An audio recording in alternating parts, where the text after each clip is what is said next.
What's going on, everybody? It's Tyler here, and I'm joined by a guy that's making his Grand Ole Opry debut on April 21st. Brandon Ratcliff is here with me. Brandon, welcome. Thanks for having me, Tyler. I appreciate it, man. Anytime, and I'm going to start off right with the Opry debut coming up. How excited are you for that? Man, I'm beyond excited. It's kind of a dream for me. It's a full circle moment because I grew up going to the Opry. My family was in a music, they were musicians and they were in a band called the Cox Family. And so they went to play the Opry all the time with people like Alison Krauss and the Whites and all these people. And so I've been backstage and in that circle many times for their performances, but this will be the first time I'm going for myself. So yeah, man, it's like I feel like I'm kind of you know living a little bit. I feel like I always kind of live vicariously through my parents, but now I finally feel like they're kind of getting to do that through me. It's this weird reversal thing. So yeah, man, I hope I make them proud. Well, I mean, now that it's your time to step into the circle, what do you think the first thing through your mind is going to be? Oh man, I feel like I'm gonna have like a montage, like flashback of just all those times growing up, being on like a tour bus, heading to Nashville.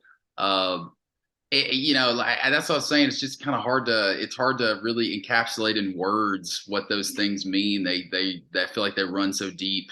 It feels like, in some way, to me, the Opry, um, and much like the music business, feels sort of like familial to me. It feels very like I just don't feel like I've ever known anything else. So um, it just feels kind of natural. But at the same time, I'm nervous with excitement, and I just want to make everybody proud who's ever supported me and believed in me and my family. And so I'll probably be very, very nervous, I'm sure.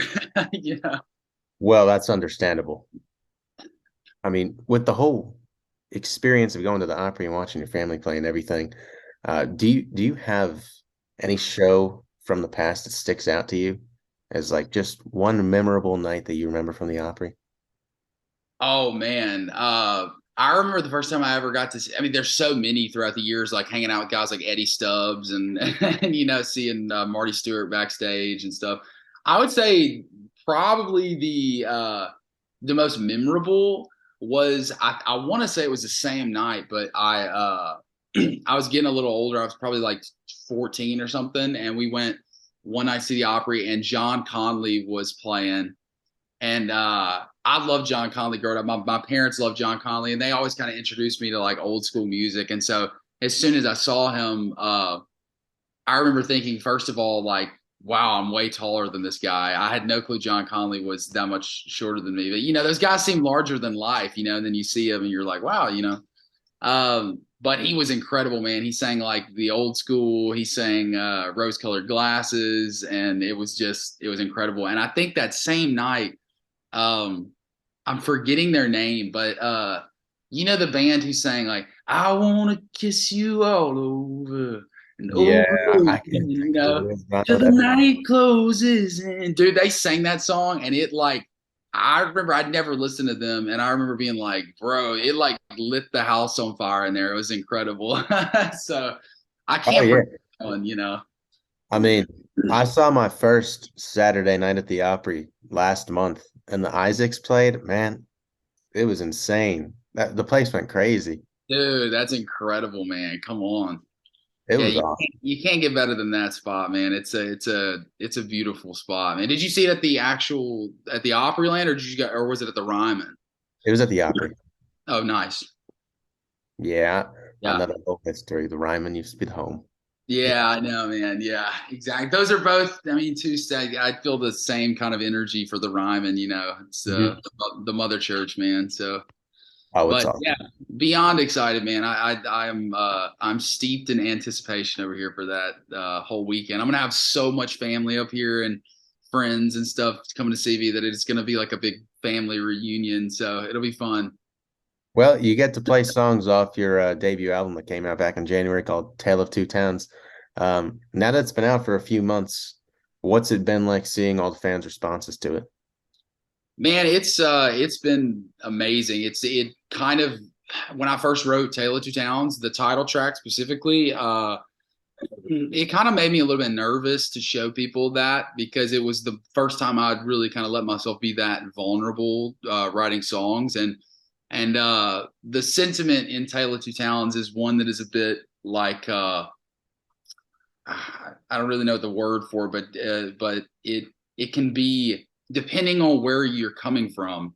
It can be viewed either harshly or like, wow, that's the freeing statement that I live by, you know. And so, if you're a guy like me who left your hometown, you might be like, oh man, this is my anthem. If you're a person who's still in that hometown, you might be like, you know, bro, what's up? I live here still, you know. So I kind of had that like nervous energy release in that song too because it just is saying something that's really true to me. But anytime you say something true like that, you're kind of asking for criticism. So, but it was actually kind of the opposite of what I expected. I feel like I've gotten nothing but like love on that song specifically, but the whole record. And I think that a lot of people kind of see themselves in it. The ones who stayed and the ones who left, which wasn't, you know, it's hard to kind of thread that needle. But Mhm. I feel like we did it well because that's definitely the sentiment that I receive most from people. Everybody I know back home who is still living in those towns, you know, they hit me up and they love that song. So it means something to me that it means something to them, you know? Absolutely. And out of all the songs on the record, is Tale of Two Towns your favorite, or do you have another one? Man. Okay, so I answer this question. This is a difficult question to ask ever, but I feel like I have to answer this question in like a two-part answer. So there's the song that like I'm trying to think of how they phrased this the other day. Somebody was asking me the same question. We had a whole like round table about it. And it's like, what's the song that you're the most proud of? Like as in what's the one that you would not give up if you had to if you know if you had to eliminate every song on the record but you could keep one for your discography, what song would that be? And then the second question was what's your favorite to listen to, right? So that's kind of the way I like to play this game a little bit because it's a Let's little do it. hard to get one, you know. I would say for me, the one that would be the most difficult to give up would be Tale of Two Towns. I think it's partly just because that that song carries so much weight that I mean it was the catalyst for the whole record. I mean, we knew once we wrote that song that this kind of, you know, this topic had so much meat on the bone to like talk you could talk about so many different angles around that idea. So I think because that song is so life giving in the form of a record, I just don't. I've thought about this before. I just don't see any way around losing that song. I think if you lose that song, you lose the crux of the entire thing a little bit. So you'd have to replace that gaping hole. But I would say the one that I love listening to the most, the one that I'm like the most a fan of, just as a listener, is "Drove Me Country."